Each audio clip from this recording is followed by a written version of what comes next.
Welcome to Pet Talks. Welcome to Winter Special. As the days grow colder and the ground gets covered with snow, humans can find a warm spot indoors. But what about our animal friends? What do? Well, some birds and certain bugs migrate to warmer spots where they can find food. Others hibernate like bears or store food like squirrels and skunks. And some, well, they just adapt. Let's find out more. Please welcome from Animal Embassy, the founder, Chris Everst, who is an animal expert. He is here with his fabulous new owl. It's a Eurasian eagle owl. And I understand it's a girl. What a beauty, Chris. Welcome to the show. Thank you for having me back. We always love to come. We love having you. And we just love her. And she's new, right? Yes. Tyga is about 8 months old, and she's been with me since she was very young. She's an imprinted Eurasian eagle owl, as you mentioned. Being an imprinted bird, when she hatched from her egg, the first thing that she saw was a person.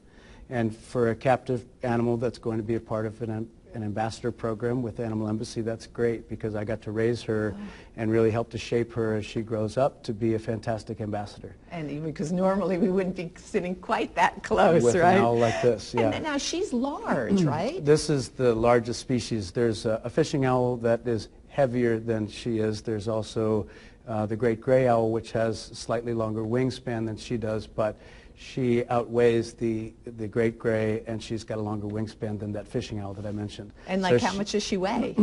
I would say at this point she's getting close to 8 pounds. She's so that's when you think 8 pounds, you're not thinking you're going to say like 50, but yeah, she looks bigger. And as you know, birds having hollow bones, and obviously there's a lot of feathers here, and talking about the fact that some animals stick around for the winter, store food, and some animals migrate. Birds, there's a difference. Some stay and some do fly away for the winter. As we've been teaching our preschool kids, we're doing preparing for winter with a lot of our preschools, and talking to the kids about some birds have the ability to stick around for the winter, and certainly some of our owl species do. This is a Eurasian eagle owl, as we mentioned, so she's native to Europe and Asia, and a huge range from Great Britain over to Japan, and from the northern parts of Europe down to Spain. I mean, these guys have a tremendous range. I named her Taiga because that's part of their habitat, is the taiga, which is very cold for most parts of the year, and very dramatic landscape. And this is a place where these guys can thrive. Being an owl, not all of them, but certainly Taiga, if you notice on her feet, she's got feathers that cover her legs and her toes, and that's going to protect from frostbite. So with some of our native owls, they do stick around. Some owls will migrate. I brought some of my wildlife photography to share with you today, as I always like to do.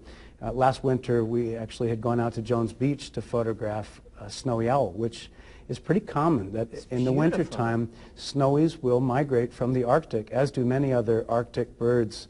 They'll come down here, spend the winter here in balmy Connecticut, out on Long Island Sound. I'm seeing loons, I'm seeing long-tailed ducks, a bird that I haven't seen until the last couple of years called a razorbill, which apparently, from what I'm finding out, is a bird that may have been here in the past but has been absent for a while. So this is a good sign, as well as the amazing population of seals, which I go out every winter to photograph the gray seals and the harbor seals.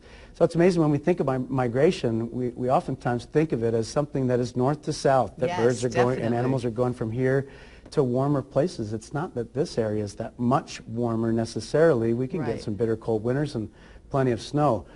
But especially for these birds that are going to Long Island Sound, they're taking advantage of this wonderful estuary that we have that's so rich with life and a food source for these birds, so that they overwinter here, oftentimes pair bond on Long Island Sound, and then make their way back up to the Arctic and other places where they nest. It's amazing, and I mean, you can see that right here in southwestern Connecticut. Of course, you're a world traveler, and we always talk about your wonderful trips, and I know you're just back from British Columbia, hoping to see something that you sort of missed. Yeah, hoping to see a bear that has been known as the spirit bear. Their fur is white.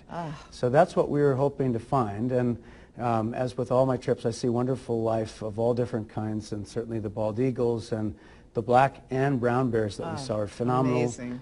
Whales, orcas, and humpback whales, bubble net feeding, which is an amazing feeding behavior, where they literally blow bubbles in a circle as they swim around, forcing the herring or the krill up to the surface. and then they're trapped because they've got whales below, right, bubbles forming a curtain around. They go to the surface, and next thing you know, these whales are with their mouths wide open, coming and gobbling up all these little guys. So, I mean, you saw a lot of incredible wildlife. Yeah, and as I say to my older students in my middle school programs and high school programs, it's my goal to see this animal, and I did not see it this time. So you're going to have to go back. I'll be back. Yep. And we should remind everybody that Chris takes trips all the time, and you will take people on trips not only around the world, which is just amazing, but also right here in Connecticut. What better way to see the wildlife here than to go with you? So I want everybody to know, again, it's Animal Embassy, but you have a newsletter, too, that people can sign up for and then find out what's going on all the time. And you can come into our public exhibit, which, as you know, we provide for the Stanford Museum and Nature Center and have for quite a while now. You can sign up right there and get to see a lot of the amazing animals that we've rescued and adopted. We've got some new additions, including a wolffish, an alligator snapping turtle. So we've got some really cool new creatures. Taiga, you kind of have to come to programs to see her. Well, that's so. But that's where you can find out about them. On the website or through this e-newsletter.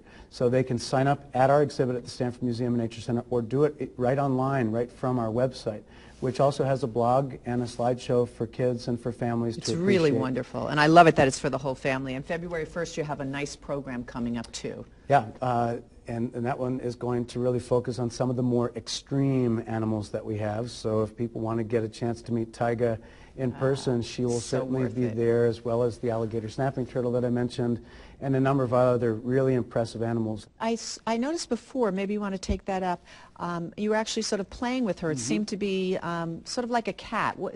Is that sort of a distraction? Well, you know, she is very engaged by things that move, and because this has sort of lifelike movement because of the feathers, it is sort of playing.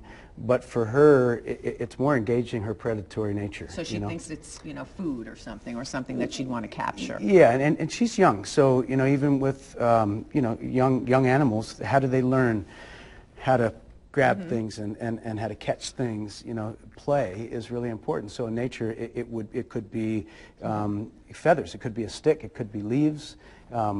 I give Taiga potatoes, and I give her tomatoes and apples, which is not for food. It's for enrichment, just being able to sink her talons into it, grab it, and fly with it. When I bring her to the schools, I'll have the kids roll the apple across the floor, and she goes from the table and dive bombs the apple and grabs it, you know, as she's in flight. You can see how she grabs on and how strong she is. She's beautiful. And how old is she again?